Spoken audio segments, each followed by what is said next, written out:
अस्सलामुअलैकुम रहमतुल्लाहि व बरकातुहू। मैं हूं आपका अपना प्यारा दोस्त इसराइल खान, फिर से हाजिर हुआ हूं दरी अली TRH चैनल लेकर सुल्तान सलाहुद्दीन अय्यूबी की दास्तान। उम्मीद है ये कहानी आपको अच्छी लगती होगी। मेरे दोस्तों, ये आपका अपना चैनल है, इसे लाइक, सब्सक्राइब, कमेंट, शेयर जरूर करिएगा। आज के किरदार में है Sultan Salahuddin Ayyubi, Ataul Hashim commander, 3 लड़कियां और वहशी जो वहां पर आया हुआ था हबसी हशीशैन।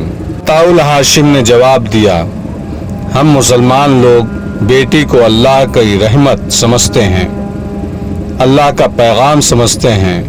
अगर तुम असमत और मजहब की मानी समझ लो, तुम पर अल्लाह की रहमत बरस जाएगी, मगर तुम समझ नहीं सकोगी, क्योंकि तुम इस मोहब्बत से वाकिफ नहीं जो रूह की गहराइयों तक पहुंचा करती है। तुम बदनसीब हो, तुमने मर्दों के होश देखे हैं, मोहब्बत नहीं देखी।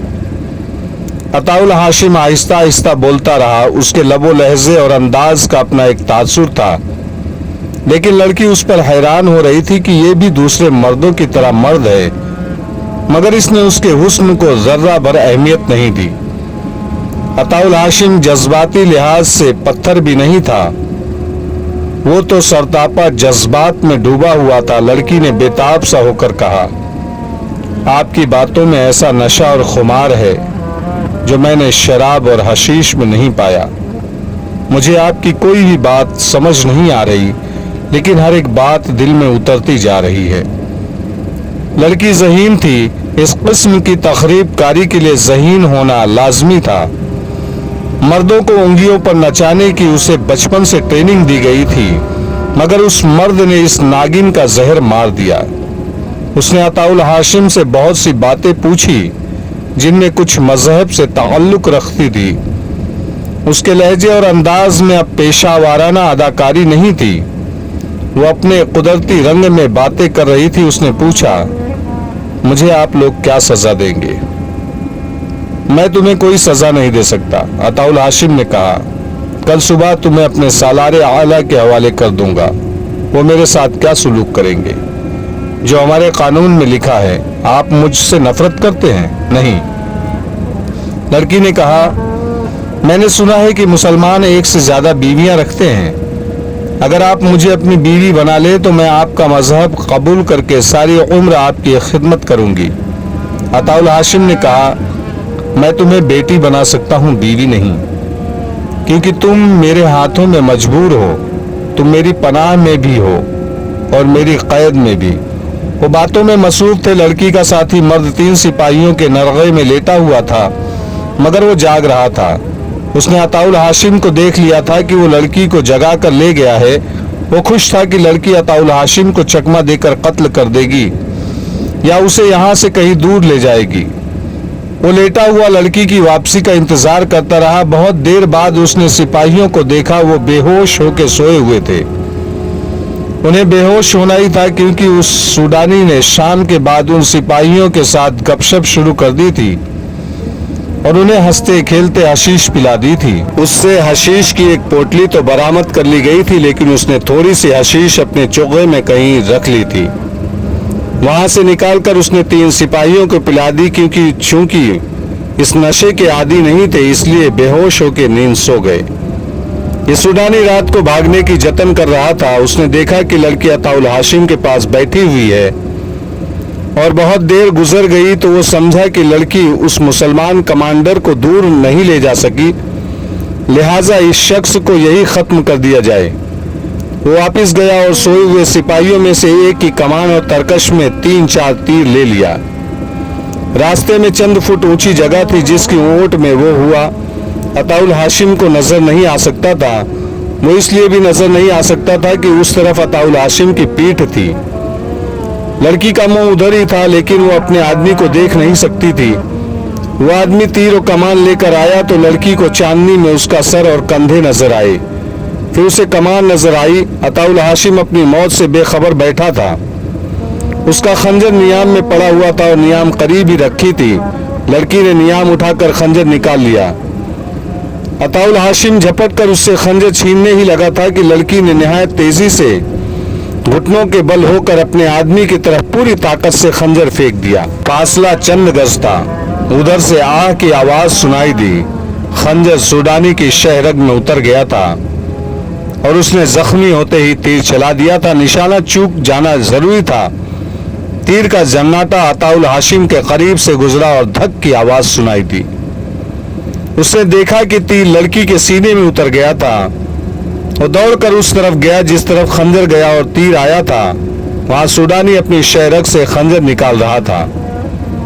उसने खंजर निकाल लिया और उठा। इस खतरे के पेश नजर कि वो हमला करेगा, अताउल हाशिम ने उछलकर उसके पहलू में दोनों पांव जोड़कर मारे। सूडानी दो जानू जा पड़ा। अताउल हाशिम भी गिरा और फौरन उठ खड़ा हुआ। सूडानी न उठ सका। उसकी शहरग से खून उबल उबल कर निकल रहा था।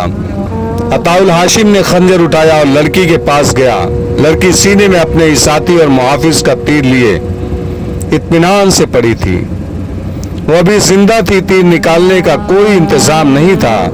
लड़की ने अताउल हाशिम का हाथ पकड़ लिया और कराती हुई आवाज में बोली, मैंने तुम्हारी जान बचाई है। इसके एवज अपने खुदा से कहना कि मेरी रूह को अपनी पनाह में ले ले। मेरे जिस्म की तरह मेरी रूह भी इन सहराओं में भटकती रहे। मेरी उम्र गुनाहों में गुजरी है।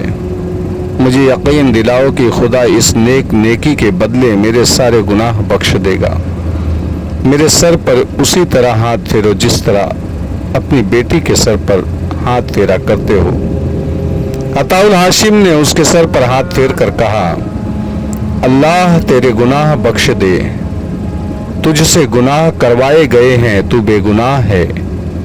तुझे किसी ने नेकी की रोशनी दिखाई ही नहीं।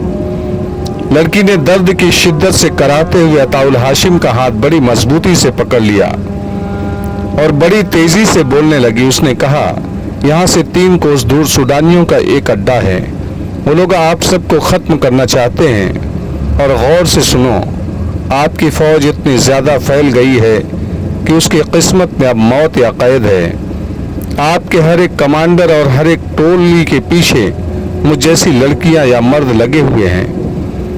मैं उस लड़की के साथ आपके 4 कमांडरों को फांस कर खत्म करा चुकी हूँ। मिस्र की फिक्र करो। सलेबियों ने वहां बड़े ही खतरनाक और खूबसूरत जाल बिछा दिए हैं। आपकी कौम और फौज में ऐसे मुसलमान हाकिम मौजूद हैं जो सलेबियों के तनख्वाहदार जासूस और उनके वफादार हैं। उन्हें मुझ जैसी लड़कियां और बेपनाह दौलत दी जा रही है। मिस्र को बचाओ, मुसलमानों को बचाओ, सूडान से निकल जाओ, अपने गद्दारों को पकड़ो। मैं किसी का नाम नहीं जानती, जो मालूम था बता दिया है। आप पहले मर्द हैं जिसने मुझे बेटी कहा है। आपने मुझे बाप का प्यार दिया है। मैं इसका मुआवजा यही दे सकती हूँ कि आपको खतरों से आगाह कर दूं। अपने बिखरे हुए दस्ते को इकट्ठा कर लो और हमला रोकने के लिए तैयार हो जाओ। 2-3 दिनों में आप पर हमला होगा। फातमियों और फिदाइयों से बचो। उन्होंने मिस्र में बहुत से ऐसे हाकिमों के कत्ल का मंसूबा तैयार कर लिया है जो सलाहुद्दीन अय्यूबी और अपनी कौम के वफादार हैं। लड़की की आवाज डूबती और रुकती गई और एक लंबे सांस के बाद वो हमेशा के लिए इस दुनिया फानी से रुखसत हो गई। सुबह तुलू हुई तो अताउल हाशिम दोनों लाशों और जिंदा लड़कियों को साथ लेकर तकीउद्दीन के पास चले गए। उन्हें सारा वाकया सुनाया और लड़की की आखिरी बातें भी सुनाई। तकीउद्दीन पहले ही परेशान थे, वो सिटपिटा उठे। उन्होंने कहा, अपने भाई की इजाजत और हिदायत के बगैर मैं पसपा नहीं होना चाहता। मैंने एक जिम्मेदार ज़हीन कमांडर को कुर्क भेजा है, उसकी वापसी तक साबित कदम रहो। सुल्तान अय्यूबी ने कासिद कमांडर की बयान की हुई जंगी सूरत हाल पर गौर किया तो अपने मसीरों को बुलाकर उन्हें भी तफसील सुनाई। उसने कहा, बिखरी हुई फौज को एकजा करके पीछे हटाना आसान काम नहीं। दुश्मन उन्हें एकजा नहीं होने देगा। पसपाई से इस फौज के जज्बे पर भी बुरा असर पड़ेगा जो मिस्र में है और जो यहाँ मेरे साथ है, और कौम का दिल टूट जाएगा। मगर हकायक से फरार भी मुमकिन नहीं। अपने आप को फरेब देना भी खतरनाक है। हकायक का तकाजा ये है कि तकीउद्दीन अपनी फौज को वापस ले आए। हम उसे कमक नहीं दे सकते। हम कुर्क का मुहासरा उठाकर उसकी मदद को नहीं भेज सकते, ना ही पहुंच सकते हैं। मेरे भाई ने बहुत बड़ी गलती की है। बड़ी ही कीमती फौज ज़ाया हो रही है। एक आला हाकिम ने कहा, यह जाति वक़ार का मसला नहीं बनना चाहिए। हमें सूडान की जंग से दस्तबरदार होने का फैसला करना चाहिए। कायदीन और हुकाम के गलत फैसलों से फौज बदनाम हो रही है। हमें कौम को साफ अल्फाज में बता देना चाहिए कि सूडान में हमारी नाकामी की जिम्मेदारी फौज पर आयद नहीं होती।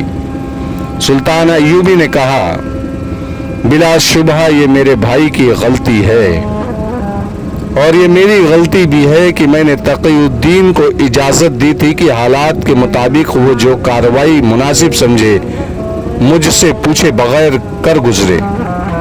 उसने इतनी बड़ी कार्रवाई हक़ाइक़ का जायज़ा लिए बगैर कर दी और अपने आप को दुश्मन के रहम करम पर छोड़ दिया। मैं अपनी और अपने भाई की लग्जिशों को अपनी कौम से और नूरुद्दीन जंगी से छुपाऊंगा नहीं। मैं तारीख को धोखा नहीं दूंगा। मैं अपने कागजात में तहरीर कराऊंगा कि इस शिकस्त की जिम्मेदार फौज नहीं हम थे, वरना हमारी तारीख को आने वाले हुक्मरान हमेशा धोखा देंगे। मैं सल्तनत इस्लामिया के आने वाले हुक्मरानों के लिए ये मिसाल कायम करना चाहता हूँ कि वो अपनी लग्जिशों पर पर्दा ना डाले, अपनी खताओं पर पर्दा डालकर बेबुनियाद कोई बात ना बनाए, बेगुनाहों को तारीख में जलील ना करे। यह ऐसी गलती और ऐसा फरेब है जो कोई करहे अर्ज पर इस्लाम के फैलने की बजाय सिकुड़ने पर मजबूर करेगा। सुल्तान अय्यूबी का चेहरा लाल हो गया, उनकी आवाज कांपने लगी। यूं मालूम होता था जैसे वो अपनी जुबान से पसपाई का लफ्ज कहना नहीं चाहते थे। वो कभी पसपा नहीं हुए थे। उन्होंने बड़े ही मुश्किल हालात में जंगें लड़ी थी, मगर अब हालात ने उन्हें मजबूर कर दिया था। उन्होंने तक़ीउद्दीन के भेजे हुए कमांडर से कहा, तक़ीउद्दीन से कहना कि अपने दस्तों को समेटो और उन्हें थोड़ी थोड़ी नफरी में पीछे भेजो। जहां दुश्मन ताक़ुब में आए वहां जमकर लड़ो और उस अंदाज से लड़ो कि दुश्मन तुम्हारे ताक़ुब में मिस्र में दाखिल न हो जाए। दस्ते जो मिस्र में पहुंच जाए उन्हें इकट्ठा रहने का हुक्म दो ताकि मिस्र पर दुश्मन हमला करे तो उसे रोक सको। महफूज पसपाई के लिए छापा मारों को इस्तेमाल करो। किसी दस्ते को दुश्मन के घेरे में छोड़कर ना आना। मैं पसपाई बड़ी मुश्किल से बर्दाश्त कर रहा हूं। मैं ये खबर बर्दाश्त नहीं कर सकूंगा कि तुम्हारे किसी दस्ते ने हथियार डाल दिए हैं। पसपाई आसान नहीं होती। पेशकदमी की निस्बत महफूज और बाइज्जत पसपाई बहुत मुश्किल है। हालात पर नजर रखना। तेज रफ्तार कासिदों की एक फौज अपने साथ रखना। मैं तहरीरी पैगाम नहीं भेज रहा क्योंकि खतरा है कि तुम्हारा कासिद रास्ते में पकड़ा गया तो दुश्मन को मालूम हो जाएगा कि तुम पसपा हो रहे हो। सुल्तान अय्यूबी ने कासिद कमांडर को बहुत सी हिदायत दी और उसे रुखसत कर दिया। उसके घोड़े के कदमों की आवाज भी सुनाई दे रही थी कि जायदान खेमे में दाखिल हुआ और कहा कि कायरा से एक कासिद आया है। सुल्तान अय्यूबी रहमतुल्लाह अलैह ने उसे अंदर बुलाया। वो इंटेलिजेंस के ओहदेदार थे।